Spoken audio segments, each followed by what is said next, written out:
Le ciel avait cette couleur de cuivre sale qui annonçait le froid avant même que le soleil ne disparaisse. Une lumière basse, étirée, glissait sur la plaine et s'accrochait aux épines des buissons comme si elle cherchait, elle aussi, un endroit où se cacher.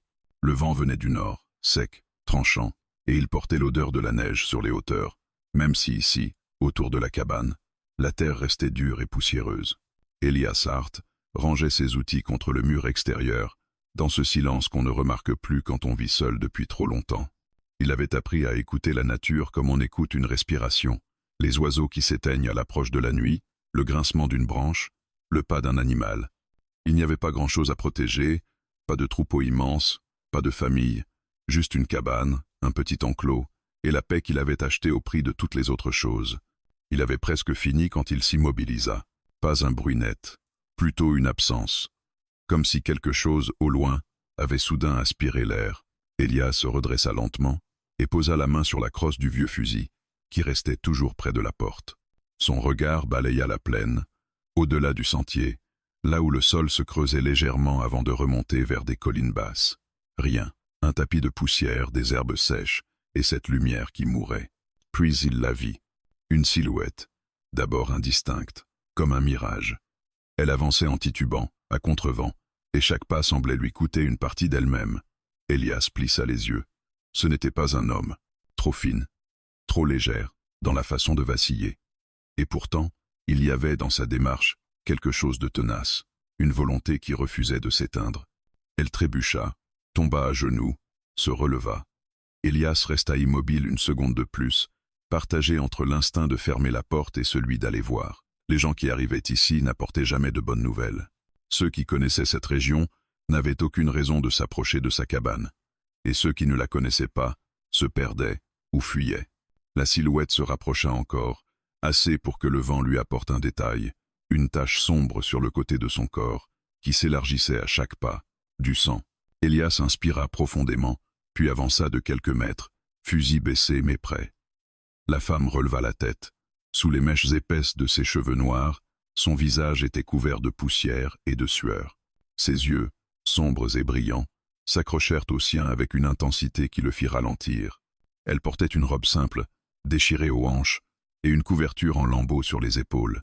À sa taille, un morceau de tissu était serré comme un bandage, déjà saturé. Quand elle s'arrêta à quelques pas de lui, ses lèvres bougèrent sans qu'aucun son ne sorte. Puis elle prit une inspiration douloureuse, et parla, d'une voix rauque. « Oh !»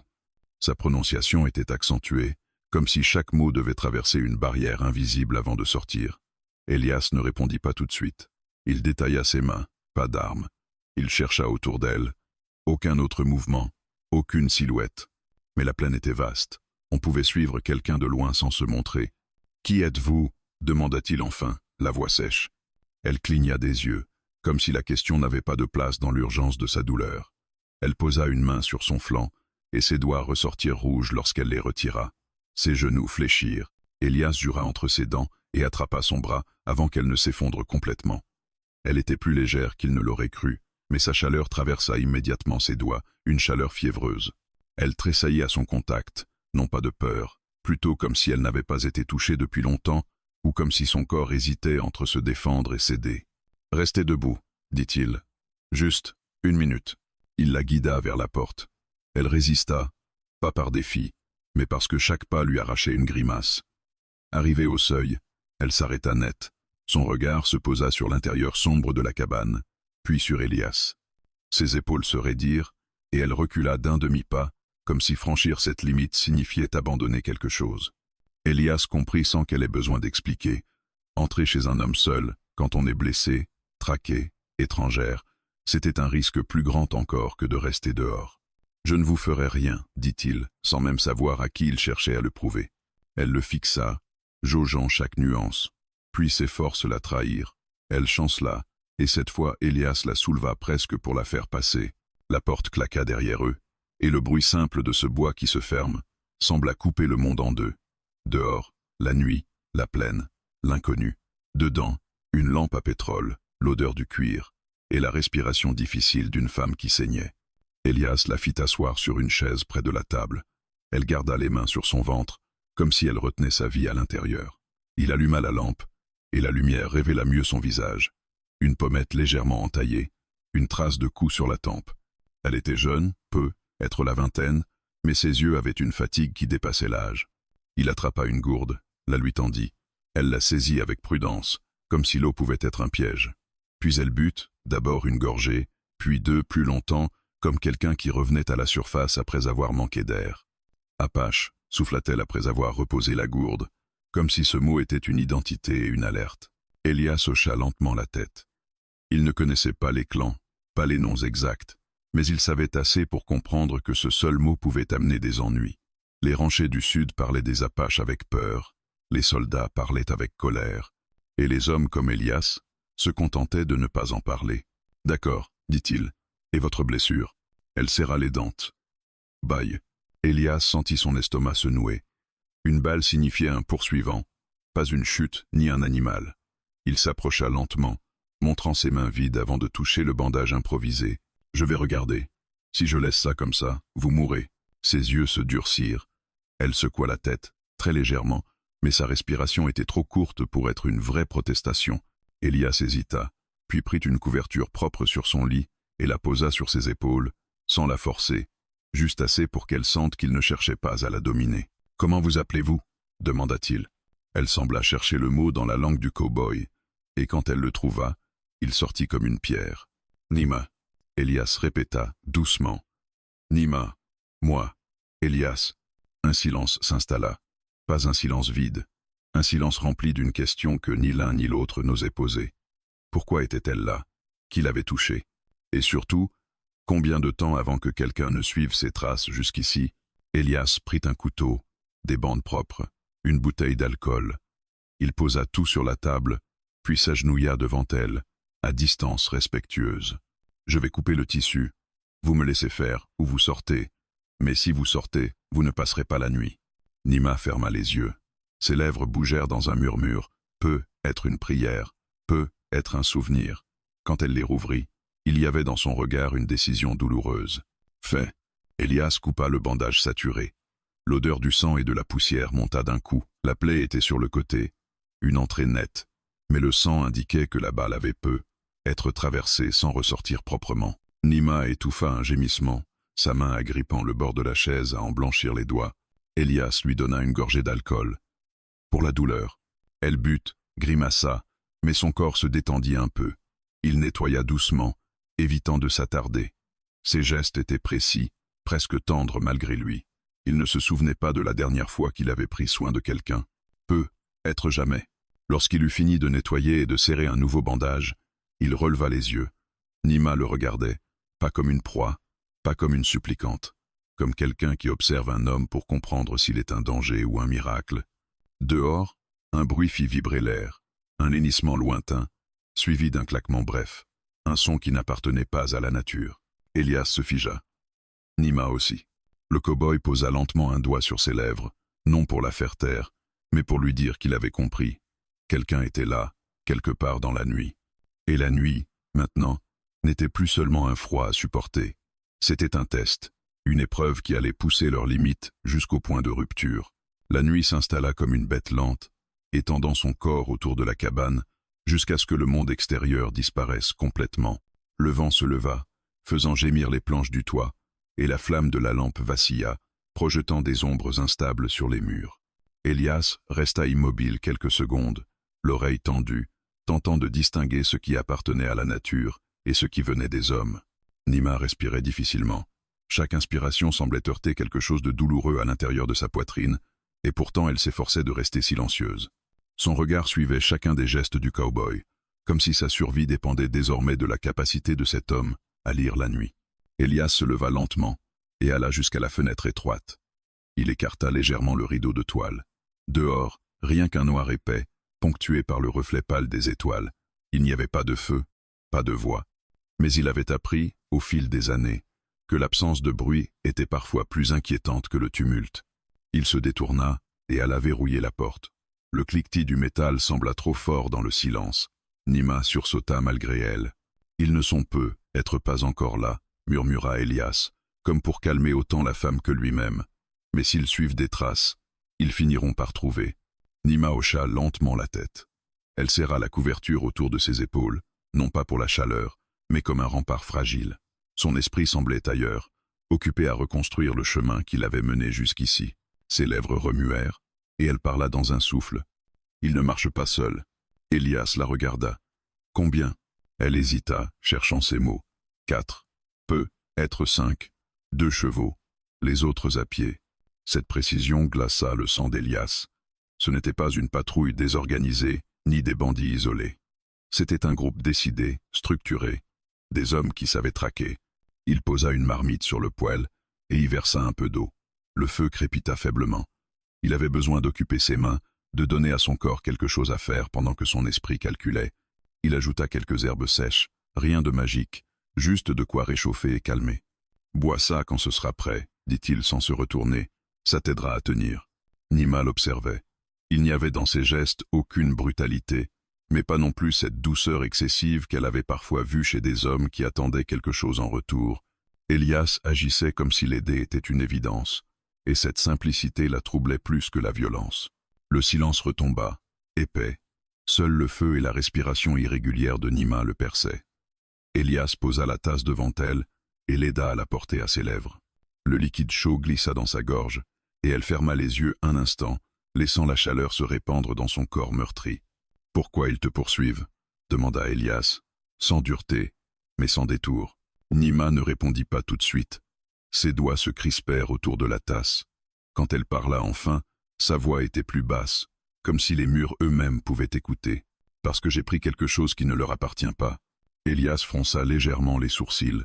« Et qu'est-ce que c'est ?» Elle secoua la tête. « Pas encore. » Il accepta ce refus sans protester. Il savait que certaines vérités avaient besoin de temps, et que forcer une réponse revenait souvent à briser la confiance naissante. Un bruit sec claqua au loin, pas proche, mais réel. Comme le choc d'un fer contre une pierre, Elias se figea. Il éteignit rapidement la lampe, plongeant la cabane dans une pénombre seulement trouée par les braises du poêle. « Ne bouge plus, » murmura-t-il. Il attrapa son fusil et se plaça près de la porte, le dos contre le mur. Son cœur battait fort, mais son visage restait calme. Des années de solitude l'avaient préparé à ce genre d'instant, même s'il avait espéré ne jamais le vivre. Dehors, des voix s'élevèrent, étouffées par le vent. Des mots indistincts, mais la tonalité était claire. Impatience, tension. Un cheval renacla, puis le silence revint, encore plus lourd. Nima porta une main à sa bouche pour étouffer un gémissement de douleur. Elias tourna légèrement la tête vers elle et croisa son regard. Il y lut une peur ancienne, plus profonde que celle de mourir. La peur d'être reprise, ramenée, enfermée dans quelque chose dont elle s'était arrachée au prix de son sang. Les pas se rapprochèrent, lents, mesurés. Quelqu'un testait le sol, observait. Elias serra plus fort la crosse de son arme. Il savait qu'un coup de feu attirerait d'autres hommes, peu être des soldats. Il savait aussi qu'il n'y aurait pas de seconde chance. Un homme passa devant la fenêtre. Son ombre glissa sur le mur comme une tache mouvante. Nima retint sa respiration. Elias resta immobile, chaque muscle tendu. L'ombre s'arrêta. Une voix grave murmura quelque chose dans une langue qu'Elias ne comprit pas. Puis l'ombre s'éloigna. Les minutes s'étirèrent, interminables. Enfin, les voix se dissipèrent, remplacées par le vent et le craquement lointain du bois. Elias attendit encore, comptant ses respirations, avant d'oser rallumer la lampe. La lumière révéla Nima, pâle, tremblante. La tension avait ravivé la douleur de sa blessure. Une trace de sang s'étendait déjà sur le nouveau bandage. « Ils reviendront », dit-elle simplement. Elias hocha la tête. « Je sais. » Il alla chercher d'autres bandages, plus serrés cette fois. Ses gestes restaient précis, mais une colère sourde montait en lui. Il n'avait rien demandé. Il avait bâti cette solitude comme un mur contre le monde. Et pourtant, le monde venait de forcer la porte. « Tu aurais pu passer ton chemin », murmura Nima, comme si elle lisait ses pensées. Elias s'arrêta un instant, puis reprit son travail. « Oui. Pourquoi tu ne l'as pas fait ?» Il réfléchit. Les réponses faciles ne lui venaient pas. Finalement, il dit la seule vérité qu'il connaissait. « Parce que tu serais morte avant l'aube. » Nima baissa les yeux. Une émotion traversa son visage, rapide et incontrôlable. Elle ferma les paupières, et une larme glissa sur sa tempe poussiéreuse. La nuit avançait. Le froid s'intensifiait. Elias ajouta du bois au feu et étendit une couverture près du poêle. « Tu dois dormir, dit-il. Même un peu. » Elle hésita. S'allonger, fermer les yeux, c'était baisser la garde. Mais son corps la trahissait déjà. Elle se laissa glisser sur la couverture, repliant ses jambes avec précaution. Elias s'assit sur une chaise, le fusil posé contre son genou. Il regarda la porte, la fenêtre, puis Nima. Elle luttait contre le sommeil, mais ses paupières devenaient lourdes. « Elias » murmura-t-elle avant de sombrer. « Oui » Ses yeux s'ouvrirent à peine. « Si je ne me réveille pas. Merci. » Il ne répondit pas tout de suite. Puis il dit, d'une voix basse mais ferme, « Tu te réveilleras. » La nuit pouvait bien tester leurs limites. Elle n'avait pas encore gagné. L'aube n'arriva pas vraiment. La nuit se dilua lentement dans un gris épais, comme si le ciel refusait de choisir entre l'ombre et la lumière. Le vent s'était calmé, laissant derrière lui un silence encore plus inquiétant. Elias n'avait pas fermé l'œil. Assis près de la porte, le fusil posé contre sa cuisse, il avait veillé chaque respiration, chaque craquement, chaque battement de son propre cœur. Nima remuait par moments, murmurant dans une langue qu'il ne comprenait pas. Ses mots étaient hachés, mêlés à des soupirs de douleur. La fièvre l'avait prise pendant la nuit, et sa peau brûlait sous la couverture. Elias se leva à plusieurs reprises pour lui donner de l'eau, pour vérifier le bandage. Le sang ne coulait plus, mais la blessure restait profonde, dangereuse. Quand le ciel commença enfin à pâlir, Elias se leva et s'approcha de la fenêtre. Il écarta doucement le rideau. La plaine était immobile, figée comme un animal retenant son souffle. Les traces laissées par la femme et par les hommes de la nuit précédente étaient encore visibles dans la poussière humide. Elles formaient un récit silencieux que quelqu'un d'expérimenté saurait lire sans peine. Elias referma le rideau. Il n'avait gagné que quelques heures. Il retourna vers Nima. Elle avait ouvert les yeux, mais son regard était trouble, comme si elle voyait à travers un voile. Elle tenta de se redresser, mais un gémissement lui échappa, et son corps retomba lourdement. « Ne bouge pas » dit Elias en posant doucement une main sur son épaule. « La balle a fait des dégâts. » Elle serra les dents. « Ils vont revenir avec le jour. »« Peut-être. » Il hésita. « Mais pas ici. » Elle fronça légèrement les sourcils. « Tu veux partir ?» Elias hocha la tête. « Si on reste, ils n'auront qu'à attendre. Une cabane, ça s'entoure. La plaine, ça se traverse. » Nima ferma les yeux un instant. Quand elle les rouvrit, il y avait dans son regard une détermination calme, presque féroce. « Je peux marcher. Un peu. » Elias ne répondit pas tout de suite.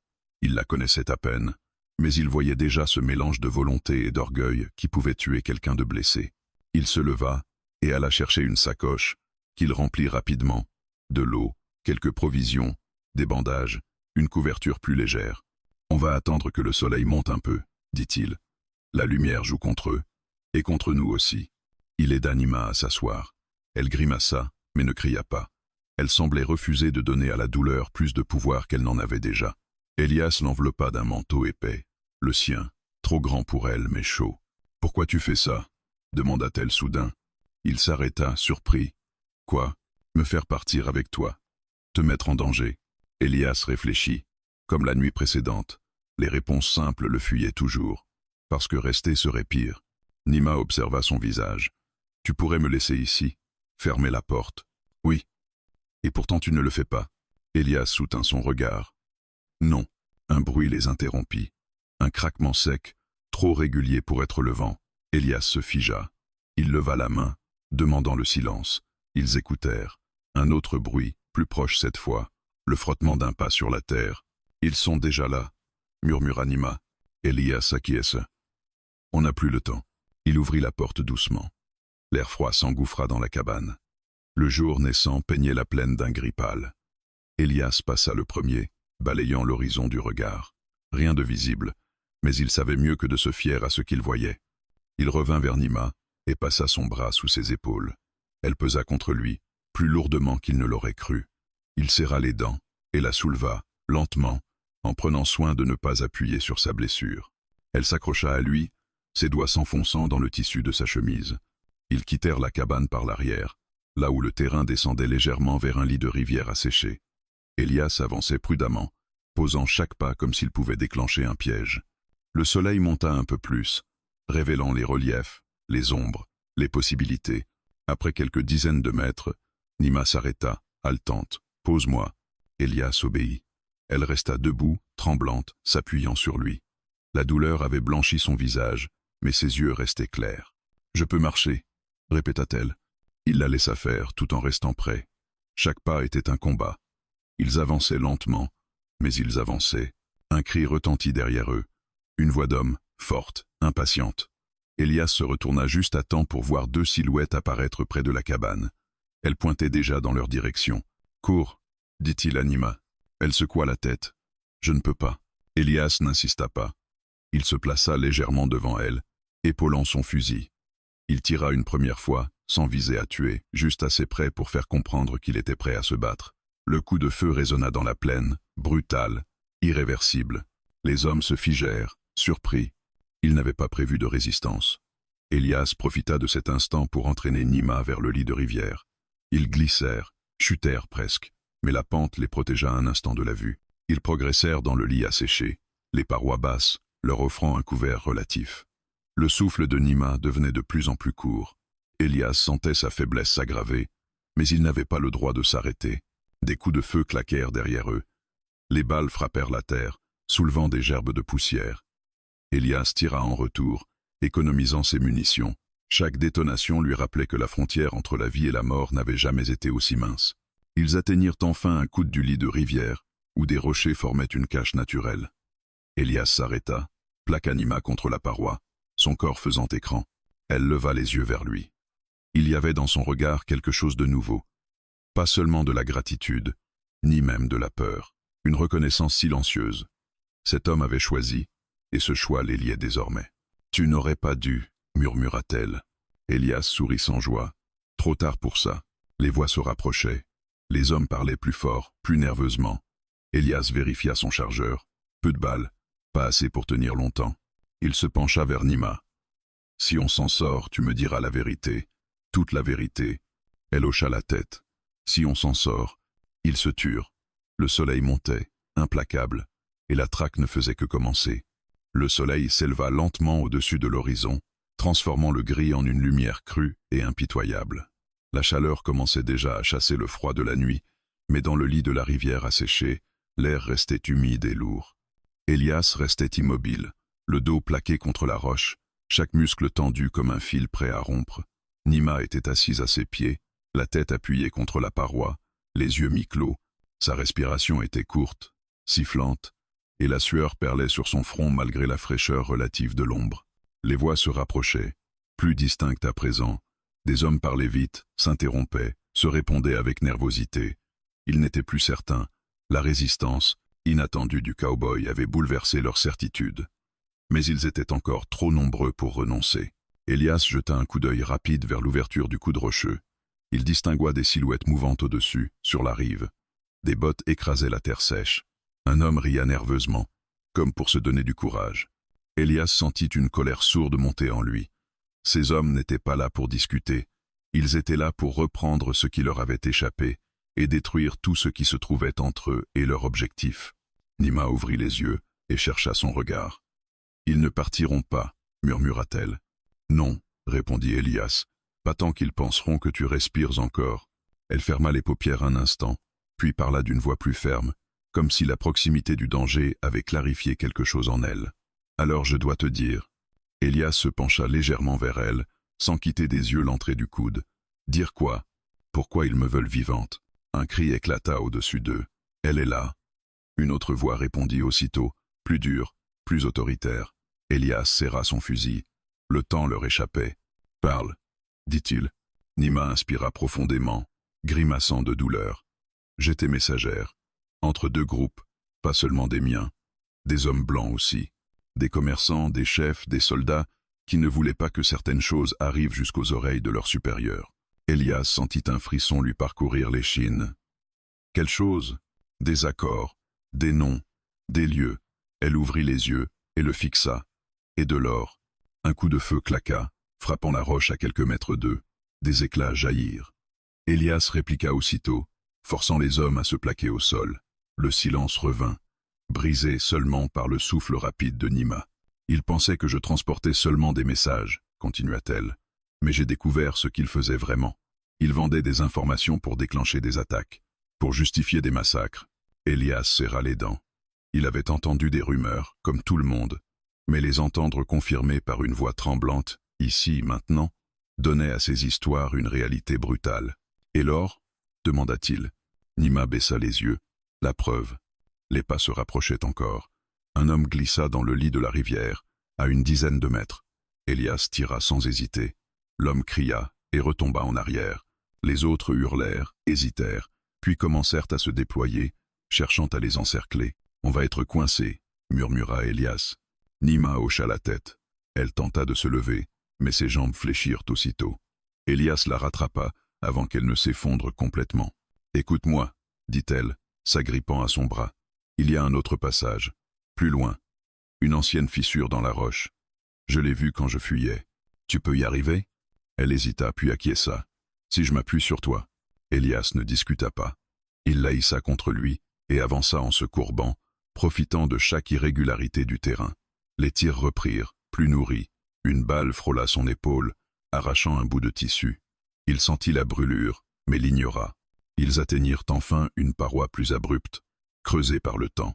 Nima indiqua un passage étroit, presque invisible, dissimulé par des buissons secs. Elias écarta les branches et découvrit une fente assez large pour qu'un homme s'y glisse de côté. « Là, dit-elle. » Il passa le premier, puis aida Nima à se faufiler.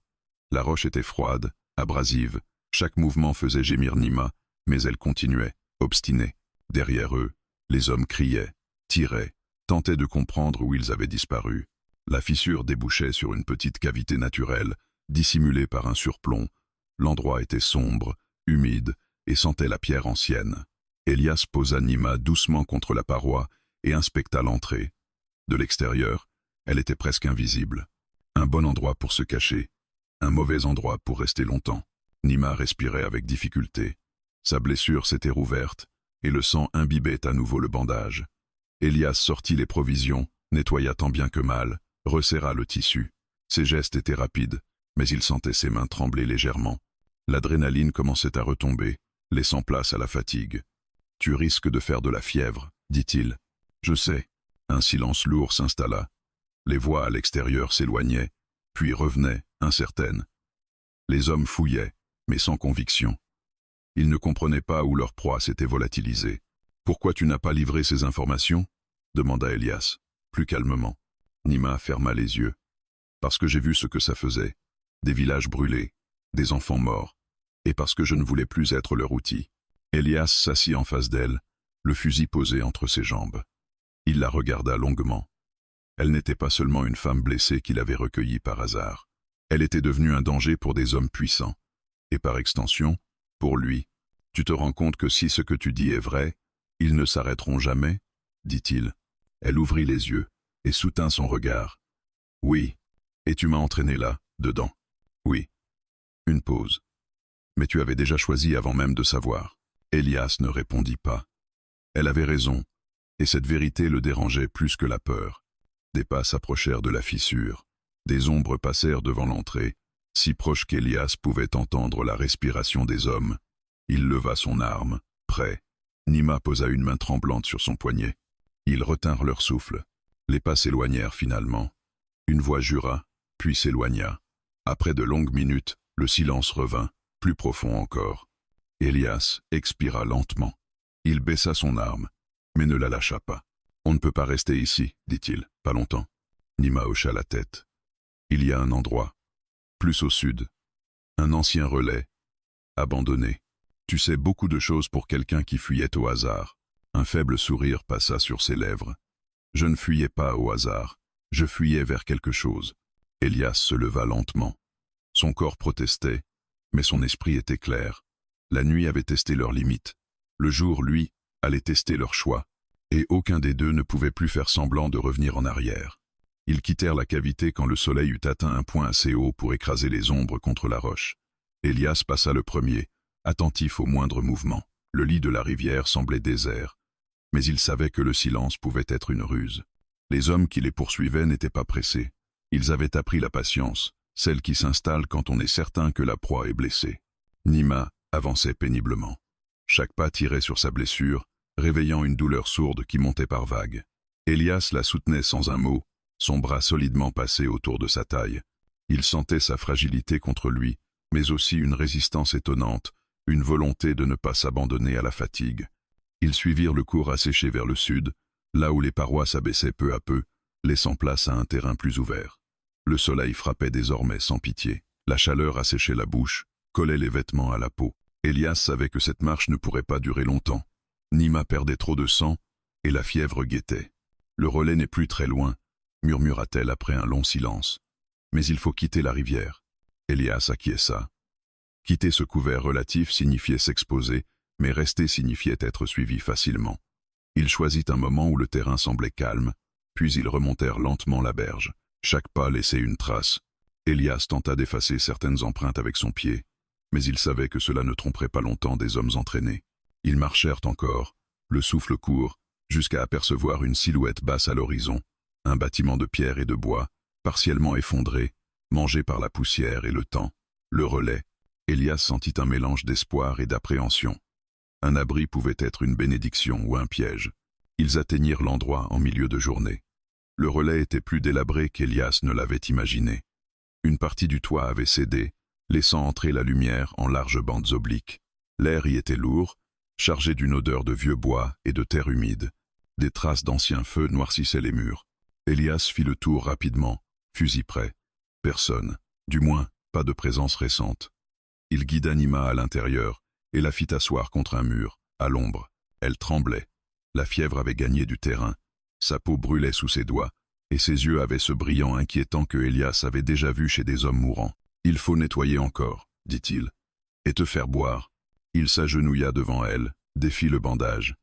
La plaie était enflammée, rouge, et une odeur métallique se mêlait à celle de la sueur. Elias serra les mâchoires. Il n'était pas médecin. Il faisait ce qu'il pouvait, guidé par l'expérience et l'instinct. Nima ferma les yeux quand il nettoya la blessure. Un gémissement lui échappa, puis elle se tut, comme si elle refusait de donner satisfaction à la douleur. « Tu devrais me laisser, » murmura-t-elle soudain. Elias s'arrêta. « Quoi ? Ils te suivront tant que je serai avec toi. » Elle rouvrit les yeux, le regard clair malgré la fièvre.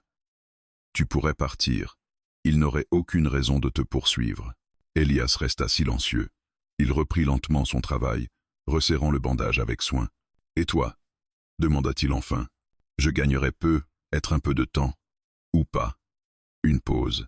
« Mais toi, tu survivrais. » Il releva la tête et la fixa. « Tu crois vraiment que je pourrais faire ça ?» Nima détourna le regard. « Je crois que tu es assez fort pour survivre. » Elias inspira profondément. « Et moi, je crois que je ne le serais pas si je te laissais. » Elle ne répondit pas. Une larme glissa sur sa joue, se perdant dans la poussière. Le temps passa lentement dans le relais. Elias barricada partiellement l'entrée, disposa quelques débris pour créer un semblant de défense. Il garda toujours un œil sur l'extérieur, sachant que ce n'était qu'une question d'heure avant que leurs poursuivants ne retrouvent leurs traces. La fièvre de Nima monta encore. Elle délirait par moments, murmurant des noms, des fragments d'histoire.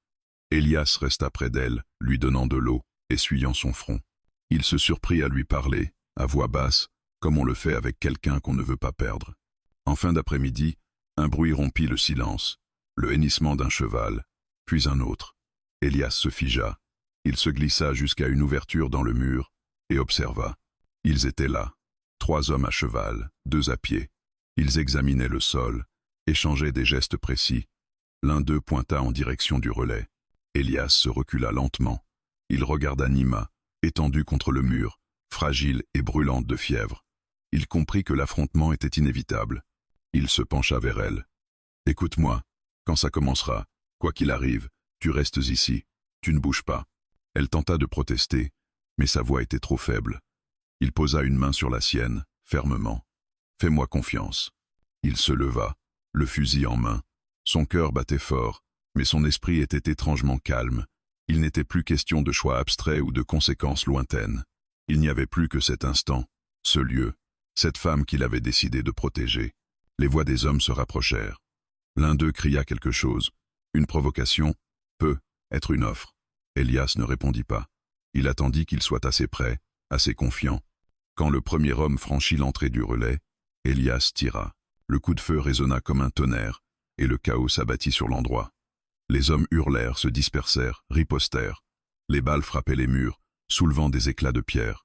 Elias se déplaçait sans cesse, utilisant chaque recoin, chaque ombre. Dans un moment de répit, il jeta un regard vers Nima. Elle l'observait, les yeux grands ouverts, malgré la douleur et la fièvre. Il y avait dans son regard une peur immense et une confiance totale.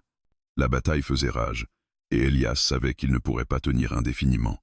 Mais tant qu'il respirait, il se dresserait entre elle et ceux qui voulaient la reprendre. Le relais abandonné était devenu un champ de bataille. Et au cœur de cette poussière, de ce sang et de ce feu, quelque chose d'irréversible se scellait entre eux. La fumée flottait encore dans l'air du relais, mêlée à l'odeur âcre de la poudre et à celle, plus lourde, du sang. Elias restait accroupi derrière un mur effondré, la respiration courte, l'oreille tendue. Le tumulte s'était calmé, mais le silence qui suivait un échange de tirs était souvent trompeur. Il savait que tant que les cris ne reprenaient pas, tant que les hommes ne fuyaient pas clairement, le danger restait entier. Un gémissement lui parvint de l'extérieur, suivi d'un juron étouffé. L'un d'eux était touché, être gravement. Elias serra les dents. Chaque blessure infligée n'était qu'un pas de plus vers une vengeance plus brutale. Il jeta un rapide coup d'œil vers Nima. Elle était toujours consciente, les yeux brillants de fièvre, la poitrine se soulevant difficilement. Le bandage avait tenu, mais sa peau brûlait comme un brasier. Un coup de feu claqua soudain, brisant le calme fragile. La balle s'écrasa contre la pierre, à quelques centimètres de la tête d'Elias. Il se plaqua au sol, roula sur le côté, puis répondit par 2 tirs rapides. Les cris reprirent, plus désordonnés. Les hommes n'avaient pas prévu de résistance aussi acharnée. Ils avaient compté sur la peur, sur la faiblesse. Elias profita de leur hésitation pour se déplacer. Il changeait constamment de position, refusant de leur offrir une cible fixe. Son corps agissait presque sans qu'il y pense, guidé par des années de solitude et d'observation. Chaque balle comptait. Il vérifia son chargeur. Il lui restait peu de munitions. Un homme tenta de contourner le relais par la droite. Elias l'aperçut au dernier moment, sa silhouette se détachant dans la lumière aveuglante de l'extérieur. Il tira. L'homme s'effondra, poussant un cri bref avant de se taire. Les autres jurèrent, reculèrent. Elias sentit une pointe de soulagement, aussitôt étouffé par la conscience que ce répit serait court. Elias. La voix de Nima était à peine audible. Il se glissa jusqu'à elle, profitant d'un moment de silence. « Je suis là. » Elle lutta pour ouvrir les yeux. « Tu vas mourir ici si tu continues. » Il esquissa un sourire fatigué. « Peut-être, mais pas seul. » Elle secoua faiblement la tête. « Ils ne veulent pas seulement me reprendre. Ils veulent effacer ce que je sais. » Elias posa une main sur son front brûlant. « Alors on ne leur laissera pas cette chance. » Un cri furieux retentit dehors. Une voix plus grave que les autres, autoritaire, le chef. Elias comprit immédiatement que la patience avait cédé la place à la colère. Des pas lourds se rapprochèrent. Quelqu'un donna des ordres rapides. Elias se releva, le dos contre le mur, le fusil prêt. Il n'avait plus le luxe de temporiser. Quand la porte du relais vola en éclats sous un coup violent, il tira sans hésiter.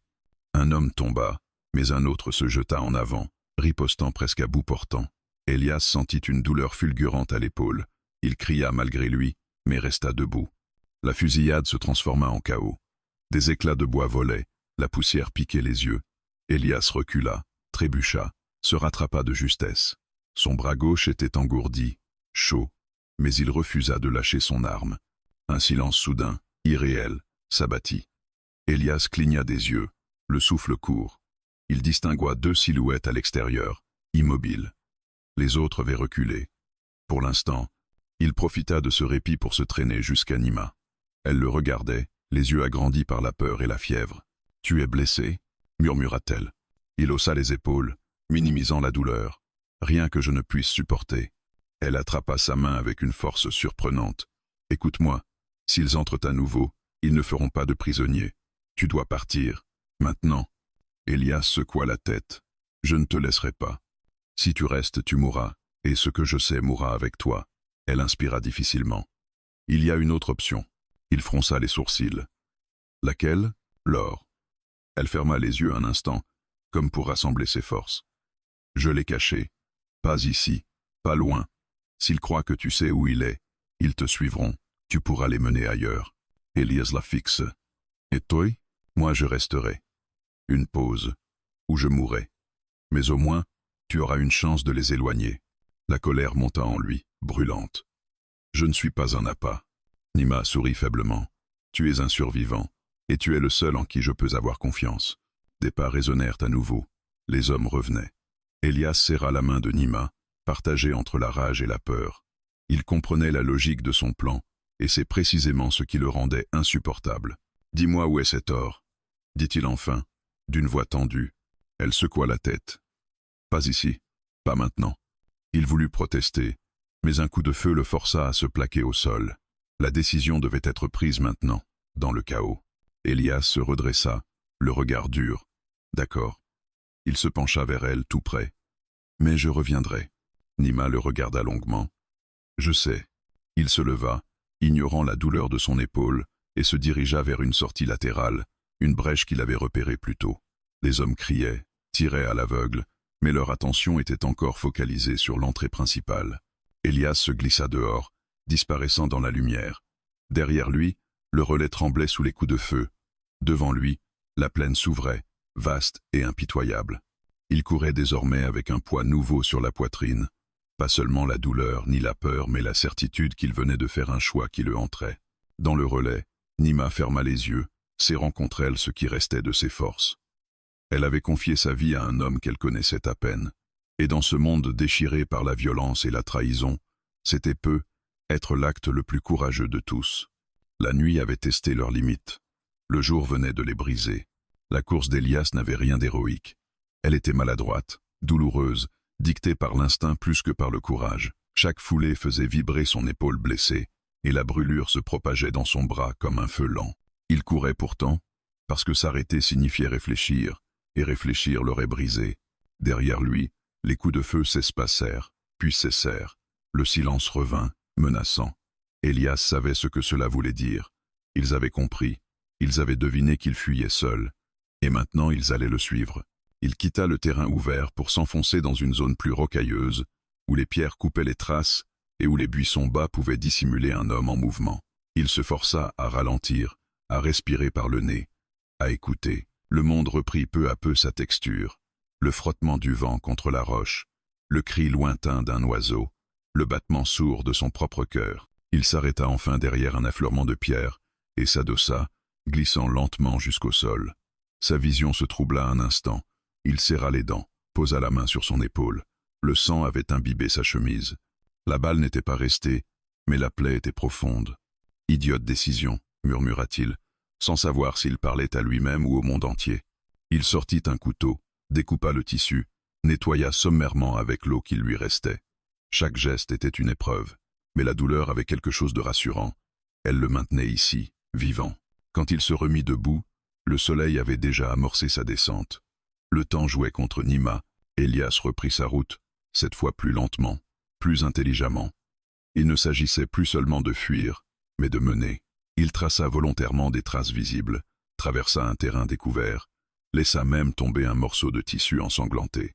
Puis il bifurqua brusquement vers l'est, là où le terrain devenait impraticable pour des chevaux. Il savait qu'il mordrait à l'hameçon.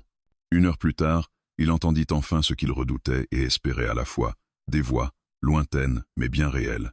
Elles parlaient fort, avec cette assurance de ceux qui croient avoir l'avantage.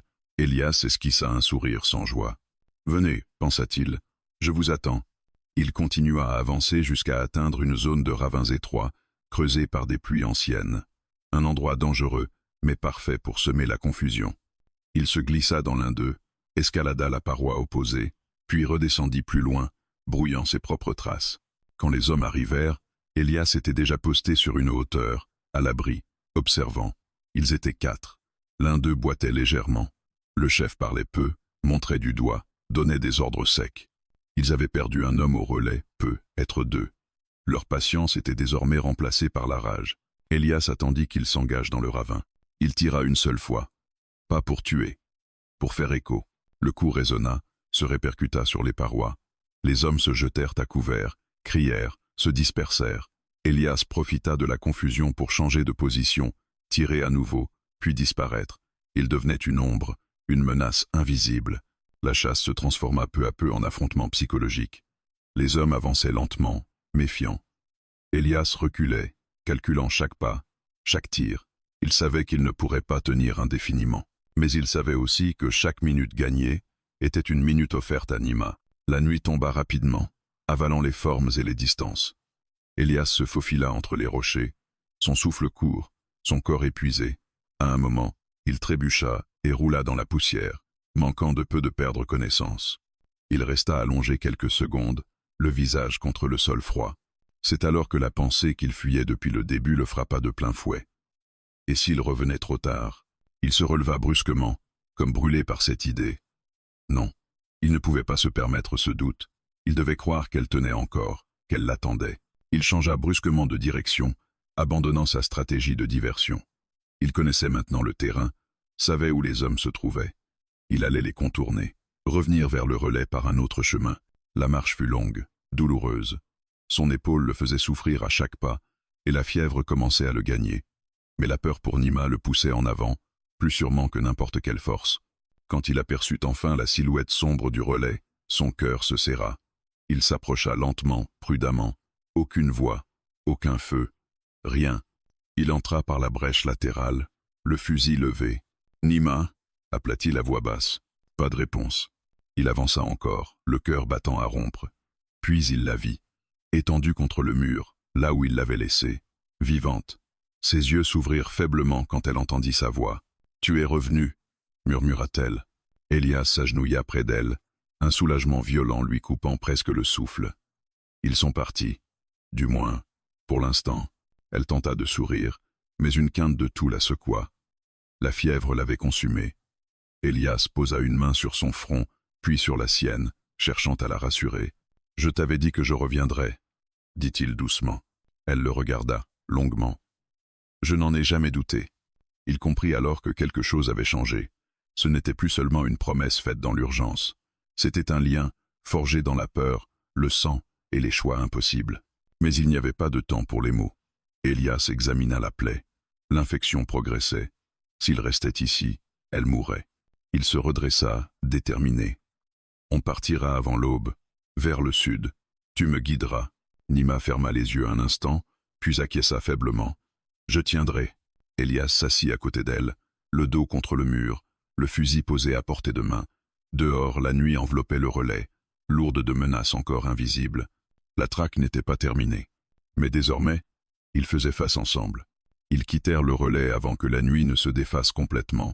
Le ciel était encore chargé d'étoiles pâles, et l'air avait cette fraîcheur tendue qui précède le jour. Elias avait improvisé une civière rudimentaire avec 2 planches et des bandes de tissu. Nima y était allongée, les dents serrées, le regard fixé sur un point invisible. Chaque mouvement la faisait tressaillir, mais elle ne se plaignait pas. « Dis-moi quand je dois m'arrêter » murmura Elias en se penchant vers elle. Elle hocha la tête, à peine.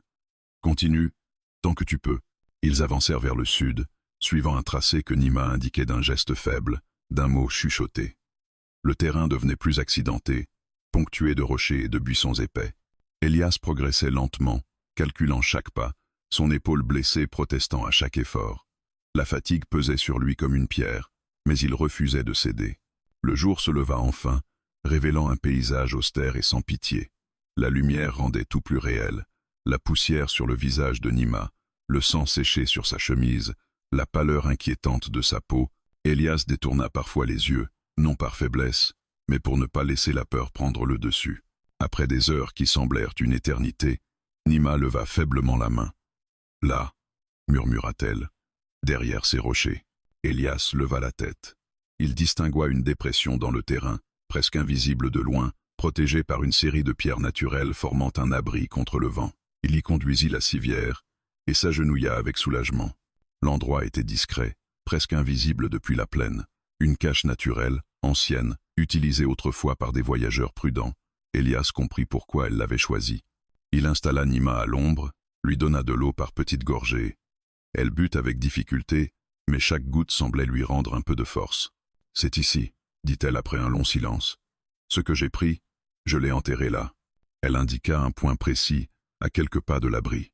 Elias la regarda, surpris. « Ici, tout ce temps, je ne voulais pas qu'il puisse l'emporter facilement. » Elle inspira difficilement. « Et je ne voulais pas qu'un seul camp le possède. » Elias se leva malgré la fatigue et creusa avec ses mains, puis avec son couteau. La terre était dure, sèche, Mais il persista. Ses doigts rencontrèrent bientôt quelque chose de solide, un sac de cuir, usé mais intact. Il l'ouvrit partiellement. À l'intérieur, des pièces d'or ternies, des documents roulés, des seaux brisés, la preuve, la raison de toute cette traque. Il referma le sac et le posa près de Nima. Ça suffit à déclencher une guerre, ou à l'empêcher. Elle hocha la tête. Selon qui l'obtiendra. Elias s'assit lourdement, le dos contre la pierre. Il regarda le sac, puis la femme blessée. Et maintenant? Nima ferma les yeux un instant, puis les rouvrit avec effort. Maintenant, tu dois décider. Il serra les mâchoires. Je ne suis pas un homme de décision pour le monde entier. Elle esquissa un faible sourire. Tu l'es devenu sans le vouloir. Un silence lourd s'installa. Le vent passait au-dessus d'eux, portant l'odeur sèche de la terre chauffée. Elias comprit que leur fuite avait atteint un point de non-retour. Il ne pouvait plus simplement disparaître.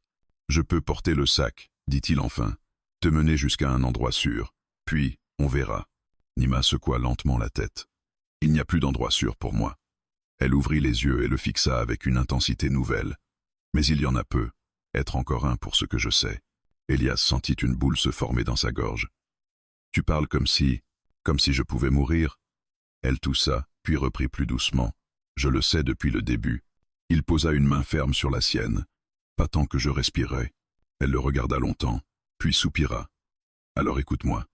Si je ne passe pas la nuit, tu prendras le sac. Tu iras vers le nord. Il y a des hommes qui écouteront. Pas tous, mais assez.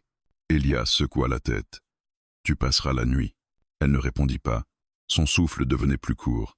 La fièvre gagnait encore du terrain. Elias fit ce qu'il put. Compresse fraîche. Eau, paroles murmurées. Il resta près d'elle, refusant de la quitter des yeux. Le soleil entama sa descente, quand un bruit lointain parvint jusqu'à eux. Des voix, très loin, mais réelles. Elias se figea. Il se leva lentement et observa l'horizon. Rien de visible encore, mais il savait reconnaître les signes. La chasse reprenait. Il revint vers Nima. Ils approchent. Elle ouvrit les yeux avec difficulté. Alors c'est maintenant. Maintenant quoi? Elle prit une inspiration profonde, rassemblant ses dernières forces. Tu prends le sac. Tu pars dès qu'ils seront assez proches pour me voir. Ils te suivront. La colère éclata en lui. Non. Elias. Sa voix était faible mais ferme. C'est la seule façon. Il secoua la tête, les yeux brûlants. Je t'ai déjà laissé une fois. Je ne recommencerai pas. Elle serra faiblement ses doigts. Cette fois, ce n'est pas me laisser, c'est me respecter. Le bruit des voix se rapprochait. Elias sentit le temps se resserrer autour d'eux, comme un piège. Il regarda le sac. Puis Nima. Puis l'horizon. Je te le promets, dit-il enfin, d'une voix brisée. Je ferai ce qu'il faut, mais je ne partirai pas sans me battre. Nima ferma les yeux, un sourire presque imperceptible sur les lèvres. Je savais que tu dirais ça. Le soleil disparaissait lentement. La nuit revenait, lourde de menaces.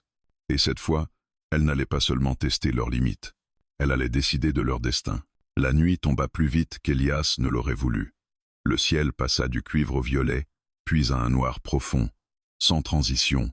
Les voix, au loin, se rapprochaient par vagues, parfois étouffées par le vent, parfois nettes, tranchantes. Elias restait immobile près de l'abri de pierre, le sac d'or et de documents posé à ses pieds, le fusil serré contre lui. Nima respirait difficilement, chaque souffle plus court que le précédent. Il se pencha vers elle. Ils seront là dans moins d'une heure. Elle ouvrit les yeux avec effort. La fièvre les avait rendus brillants, presque irréels. Alors écoute-moi bien. Il voulut protester, mais elle leva légèrement la main. Ce geste minuscule avait une autorité inattendue. Tu dois partir avant qu'ils ne te voient avec moi. Pas quand ils seront tout près. Avant, Elias secoua la tête. Si je pars maintenant, ils te trouveront seul. Ils me trouveront quoi qu'il arrive. Sa voix trembla, puis se raffermit. Mais s'ils te voient partir avec le sac, ils te suivront. Leur avidité est plus forte que leur haine. Elias ferma les yeux un instant. Il savait qu'elle disait vrai. Ces hommes n'étaient pas venus seulement pour une femme blessée. Ils étaient venus pour ce qu'elle portait, pour ce que cela représentait. « Et si je ne reviens pas ?» demanda-t-il, presque malgré lui. Nima le regarda longuement. « Alors tu auras vécu pour quelque chose de plus grand que toi. » Ces mots le frappèrent plus durement qu'aucune balle. Il inspira profondément, puis se leva. Son corps criait de fatigue, son épaule brûlait, mais il refusa d'écouter. Il glissa le sac sur son dos, ajusta la sangle. Puis il se pencha une dernière fois vers Nima. Il posa sa main sur sa joue brûlante. « Je te l'ai promis, » murmura-t-il. « Je reviendrai. » Elle esquissa un sourire faible. « Je sais. » Il recula lentement, puis se tourna et s'enfonça dans l'obscurité, prenant soin de faire du bruit, de casser des branches, de laisser des traces évidentes. Il voulait qu'il le suive. Il voulait qu'il morde à l'hameçon. Quelques minutes plus tard, les premières silhouettes apparurent sur la crête. Des voix basses, des ordres chuchotés. L'un d'eux pointa dans la direction où Elias s'était enfui. Un autre désigna l'abri. Ils hésitèrent. Puis l'un d'eux cria quelque chose, et 2 hommes partirent à la poursuite d'Elias tandis que les autres se rapprochaient de Nima. Elias courait, le souffle court, le sac pesant sur ses épaules. La nuit l'avalait presque complètement, mais il connaissait désormais le terrain. Il menait les hommes vers une zone de rochers instables, là où un faux pas pouvait coûter cher. Derrière lui, les voix se faisaient plus proches. Il courait aussi, galvanisé par la certitude de tenir enfin ce qu'il cherchait. Elias se força à ralentir juste assez pour rester visible, puis accéléra brusquement, les attirant plus loin encore. Quand il atteignit la zone dangereuse, il se jeta sur le côté au dernier moment. Une détonation retentit. Une balle siffla près de sa tête. Il riposta sans viser, juste pour les maintenir à distance. Un cri retentit. Un homme venait de glisser, emportant avec lui des pierres qui dévalèrent dans le ravin. Le chaos s'installa.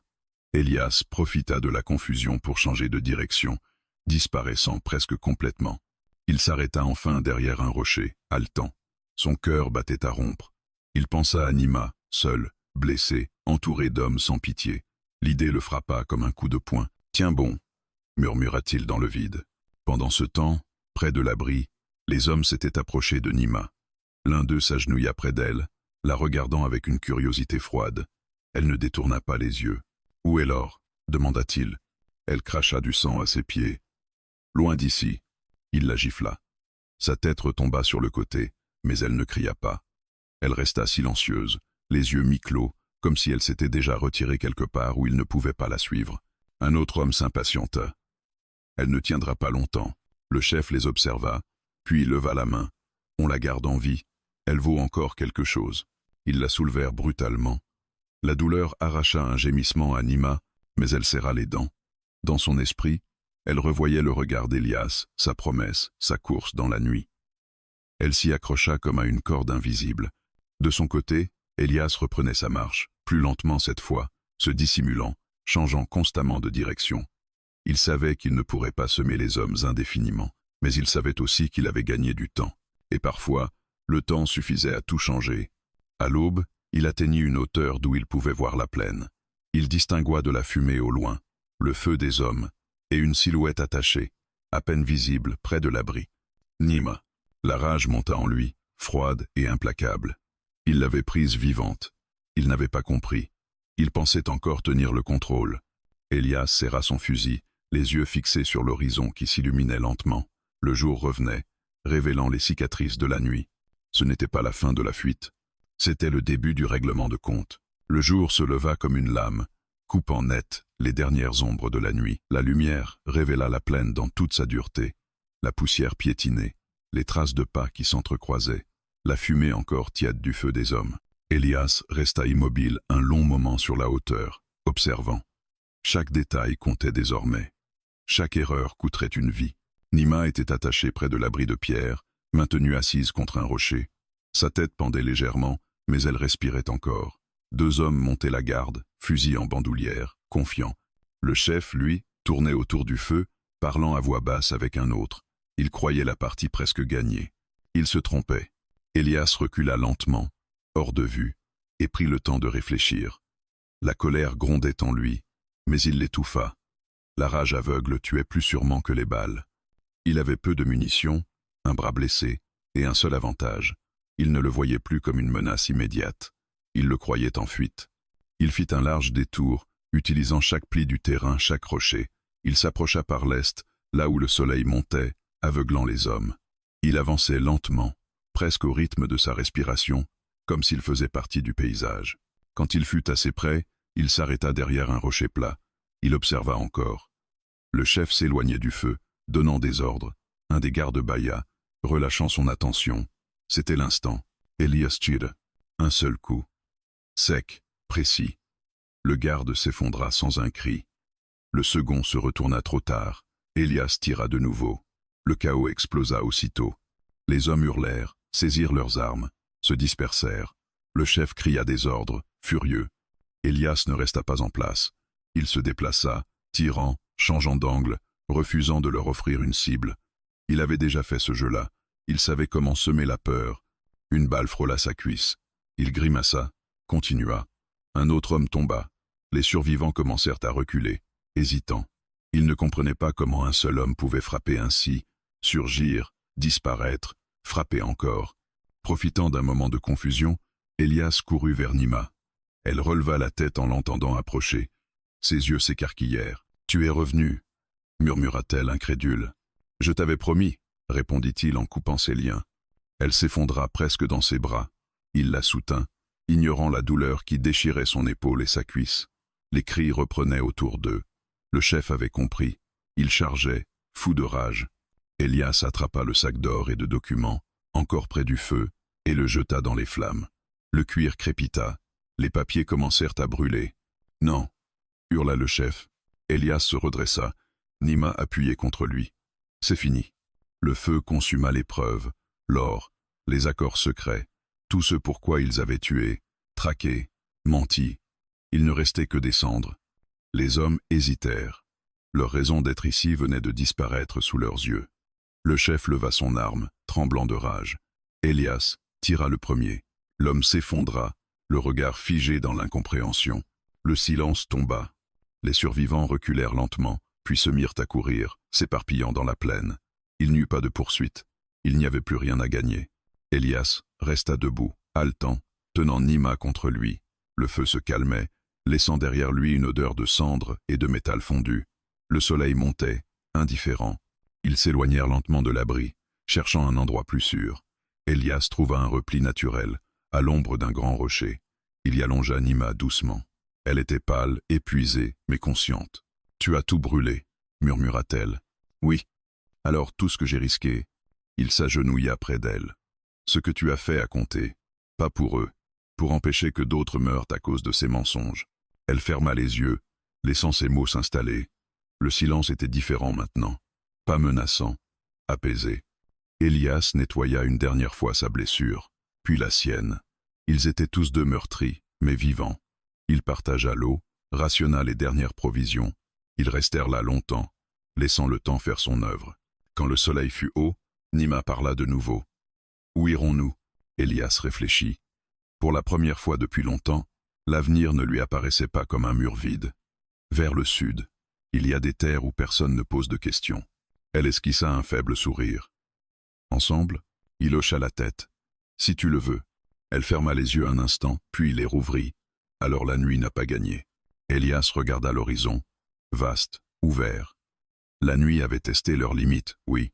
Elle avait failli les briser. Mais elle avait aussi révélé ce qu'ils étaient devenus. Deux survivants. Deux volontés liées par une promesse tenue. Ils se levèrent lentement et commencèrent à marcher, laissant derrière eux la poussière, les cendres et les fantômes. Devant eux, le jour s'étendait, dur et lumineux, mais pour la première fois, il n'était plus une menace. Il était une chance.